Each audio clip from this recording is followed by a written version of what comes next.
All right. So we were discussing about in this question, which is from the booklet Topical Past Papers,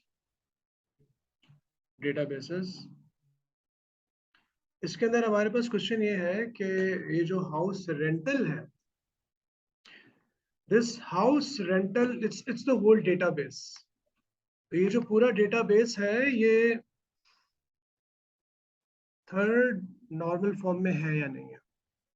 अच्छा, third normal form से पहले हमें ये पता होना चाहिए कि भाई थर्ड नॉर्मल फॉर्म अचीव करने से पहले फर्स्ट नॉर्मल फॉर्म भी होनी चाहिए और फिर सेकंड नॉर्मल फॉर्म भी होनी चाहिए. ऐसे ही है ना. फर्स्ट नॉर्मल फॉर्म अचीव होगी, फिर सेकंड नॉर्मल फॉर्म अचीव होगी, फिर थर्ड नॉर्मल फॉर्म की बात होगी. डेफिनेशंस भी हमारे पास मौजूद है, ठीक है, जिसको हम पहले डिस्कस कर चुके हैं कि फर्स्ट नॉर्मल फॉर्म के कम से कम 3 पॉइंट्स तो हैं, 2 पॉइंट्स तो एटलीस्ट है. प्राइमरी की होनी चाहिए, एट्रीब्यूट का नाम रिपीट नहीं होना चाहिए. फिर अगर डेटाबेस रिकॉर्ड मौजूद है तो वो रिकॉर्ड जितने भी हैं वो एटॉमिक होने चाहिए. यानी कि हमारे पास यहाँ पे सिर्फ ये जो रेंटल डेटाबेस हाउस रेंटल है, इसकी जो 3 टेबल हमारे पास मौजूद है, ठीक है, इस हाउस रेंटल के 3 टेबल्स हैं. तो हर टेबल का सिर्फ कस्टमर का नाम और उसके एट्रीब्यूट के नेम्स मौजूद है, सिर्फ टेबल डेफिनेशंस मौजूद है. सबसे पहले फर्स्ट नॉर्मल फॉर्म देखेंगे. हर टेबल में कस्टमर में, हाउस में, रेंटल में प्राइमरी की होनी चाहिए. तीनों में प्राइमरी की मौजूद है, अंडरलाइन हुई हुई है. ये देखो, कस्टमर आईडी क्योंकि अंडरलाइन हुई हुई है प्राइमरी की है, हाउस आईडी हाउस टेबल की प्राइमरी की है, रेंटल आईडी रेंटल टेबल की प्राइमरी की है. तीनों टेबल में क्या कोई एट्रीब्यूट का नेम रिपीट हो रहा है? कस्टमर टेबल के अंदर सिर्फ देखेंगे first name, last name, date of birth, email. इसी तरह से हाउस के अंदर भी कोई एट्रीब्यूट नेम रिपीट नहीं हो रहा, रेंटल के अंदर भी नहीं हो रहा. इसका मतलब कि तीनों table first normal form achieve कर रहे हैं. अब इन सारे टेबल्स को देखते हैं कि क्या ये सेकंड नॉर्मल फॉर्म अचीव कर रहा है. सेकंड नॉर्मल फॉर्म में ये होता था, उसकी डेफिनेशन क्या थी कि all the non key attributes must fully depend on the key attributes. For example, if we go there and have a look, यहाँ पे non key attributes must fully depends on की एट्रीब्यूट्स, नो पार्शियल की dependency. इसका मतलब ये होता है कि भाई ये सारे ना, ये सारे एट्रीब्यूट्स फील्ड्स ये की नहीं है, इन सबको फुली डिपेंड होना है की के ऊपर. अच्छा, ये चीज ज्यादा प्रॉब्लमेटिक होती है जब हमारे पास की कॉम्पोजिट हो.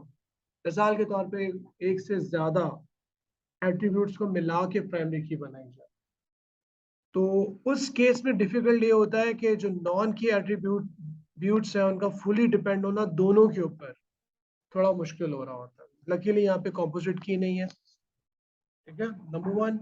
Number two, definitely all the non key attributes does looks like it are dependent on the. कोई भी हमें ऐसी चीज नजर नहीं आ रही कि ईमेल है तो फुली डिपेंडेंट है कस्टमर आईडी पे, डेट ऑफ बर्थ है तो फुली.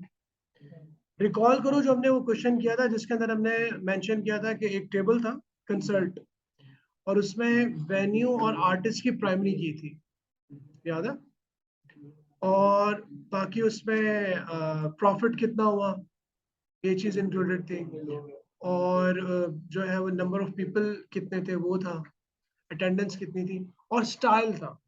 स्टाइल वाला एट्रीब्यूट था वो आर्टिस्ट के ऊपर तो फुली डिपेंड कर रहा था कि भाई ये आर्टिस्ट है, ये सोलो सिंगर है, या ये गर्ल्स बैंड है या बॉय बैंड है. लेकिन स्टाइल डिपेंड नहीं कर रहा था उसके ऊपर, वेन्यू के ऊपर. देखो यार, कोई आया होगा, इसको बोलना स्टूल लेकर आ जाओ, या सोफे पे बैठ रहा है. तो सेकेंड नॉर्मल फॉर्म भी इनके अंदर अचीव हो रही है. सही है. लास्ट हमारे पास ऑप्शन क्या आ जाता है? Third normal form. Third normal form कैसे होते हैं? आ जाओ, स्टूल ले लो, सोफे पर आ जाओ.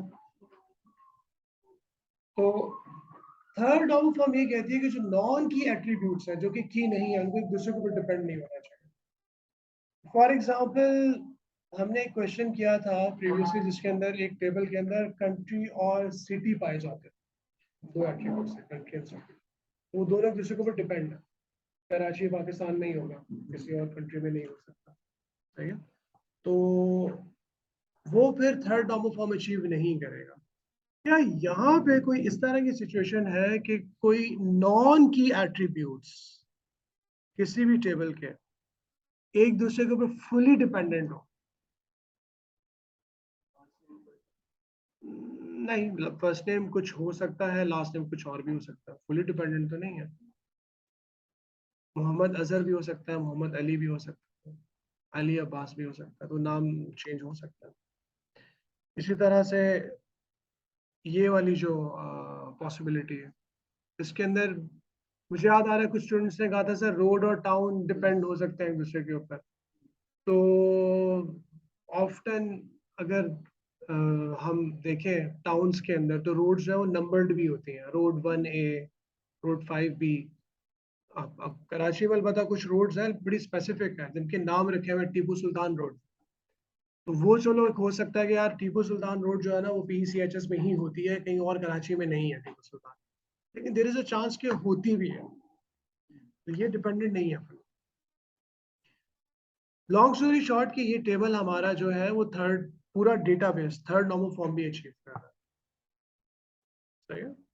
आप इसको जो है नीचे जाके टिक लगाएंगे कि थर्ड नॉर्मल फॉर्म अचीव करा है। जस्टिफाई आप करेंगे बड़े आसान से अल्फाज में, क्योंकि तीनों टेबल्स जो है अगर आप उसको जरा कितने नंबर, 2 नंबर है ना, तो ज्यादा डिटेल देने की जरूरत नहीं है, क्योंकि तीनों table first and second normal form को भी अचीव कर रहे हैं और थर्ड नॉर्मल फॉर्म में हमने देखा कि कोई नॉन की एट्रीब्यूट्स एक दूसरे के ऊपर डिपेंडेंट नहीं।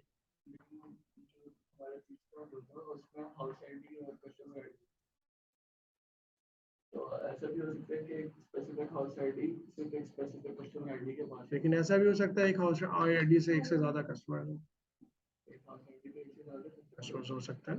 मतलब एक घर में 2 भाई रहते हैं, उनके फादर है, वो तीनों कस्टमर है। लेकिन it can be dependent. Registered तो एक ही कस्टमर आईडी पर होगा ना, इन दो के नाम पे रजिस्टर्ड तो नहीं हो सकता। अच्छा हाँ sorry, customer ID house ID के ऊपर डिपेंडेंट है। रजिस्टर्ड तो सिर्फ एक ही के नाम पर होगा।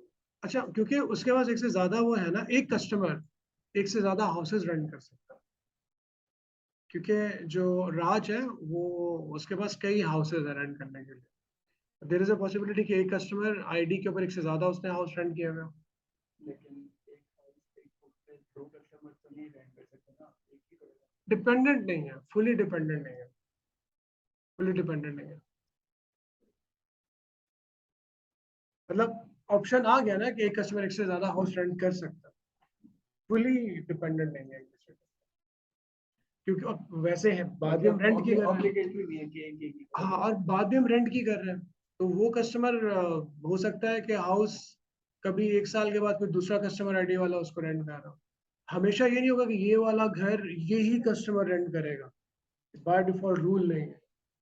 वो चीज कहलाती है मतलब डिपेंडेंस, डिपेंडेबिलिटी। चले जी, ये वाला टॉपिक भी हो गया। और